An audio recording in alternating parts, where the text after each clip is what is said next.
उसी के पास केस जाना है। तो मेरा तो ख्याल है दोबारा भी यही होगा।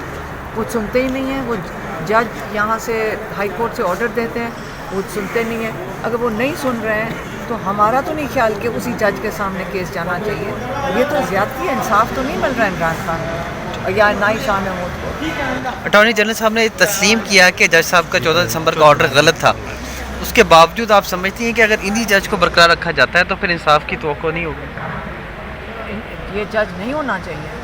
अब सबको नज़र आ रहे हैं, वो दरख्वास्त तो दे देंगे, लेकिन अव्वल तो है कि ये हो क्या रहा है। पहले ये भूल जाएं कि वो जज क्या कर रहा है या दूसरा जज क्या कर रहा है या तीसरा कर रहा है। आप पहले ये देखें, हमारे ये इंसाफ के निज़ाम के ऊपर एक बहुत बड़ा धब्बा है, और पहले तो इस धब्बे को तो ठीक करें ना। अपने हमें निज़ाम को ठीक करना चाहिए कि ये लोगों की ज़िंदगियों का मजाक बना दें, जेलों के अंदर डाल के एक उनका मजाक ही बना हुआ है। 4 महीने से साइफ़र के लिए जेल में बैठे रहेंगे, और उसके बाद फिर उनको एक और जैसी वो जज निकलता है, अगर बेल मिलती है और यहाँ से सुप्रीम कोर्ट से एक और जज वहाँ तैयार बैठा होता है उनको दोबारा जेल में रखने के लिए। सीधी सीधी बात करें कि जी हमने इसको जेल से निकालना नहीं है, और हमने हर बहाना ढूंढना है इमरान खान को जेल में रखने के लिए। 9 मई वाक़यात के 12 मुकदमात में नामजद किया गया है। GHQ हमला केस में गिरफ्तार कर लिया गया है। क्या समझते हैं कि इंतखाबात से बाहर करना ही असल मकसद था और अब उनको 2 हलकों से नाअहल भी करार दे दिया गया? अब नाअहल किया हुआ है किस वजह से, या और कौन सा नया केस डाल देंगे कि इसलिए नाअहल किया हुआ है? ये मजाक बना दिया है, ये जुडिशल सिस्टम का भी मजाक है। और मेरा ख्याल है जजेस को खड़े हो जाना चाहिए कि हम अपना पहले निज़ाम तो बचा लें, नहीं तो 24 करोड़ जो पाकिस्तान के लोग हैं, मेरे समेत मुझे तो डर लग रहा है कि अगर कहीं इंसाफ की ज़रूरत पड़ती है, हम इनके दरवाज़ा खटखटाएंगे तो हमें क्या मिलेगा, क्या उसके बदले में? जिसका दिल करे हमारे ऊपर कोई बहुत बड़ा कोई माफिया आके कहे कि जी मेरी ये मर्ज़ी है, और वो जजमेंट्स उसके मुताबिक चलना शुरू हो जाएंगी। तो ये अगर एक नवाज़ शरीफ के लिए तो हमने वो भी एक मजाक देख लिया था यहाँ कोर्ट्स में।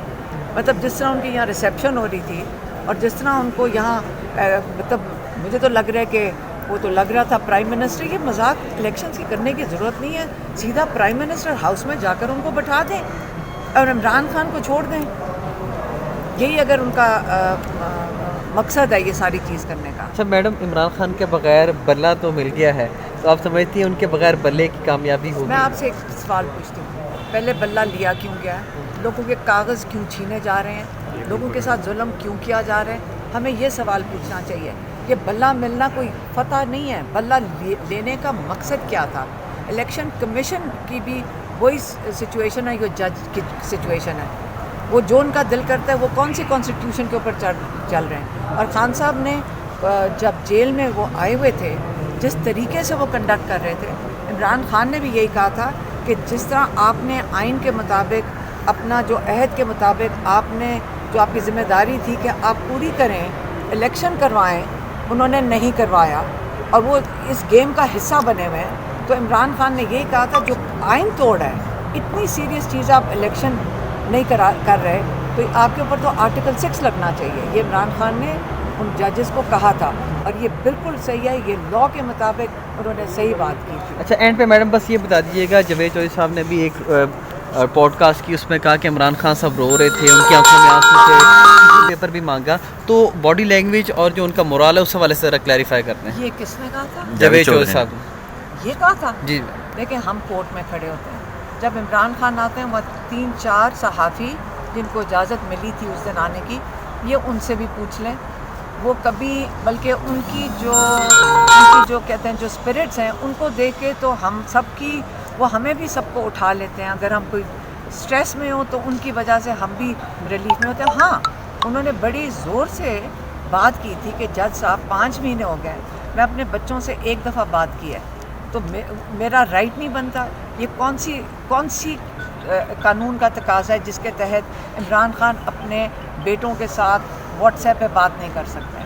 तो ये उन्होंने उसके लिए अपील की थी। और उसके अंदर रोने की ज़रूरत नहीं है खान साहब को। खान साहब की आपको पता होना चाहिए आवाज़ कैसी बनती है फिर जब उनको थोड़ा सा नाराज़गी होती है, और नाराज़ थे वो, थोड़े काफ़ी थे नाराज़, लेकिन उन्होंने कहा मेरा हक बनता है, और उन्होंने अपना हक मांग रहे थे जज साहब से।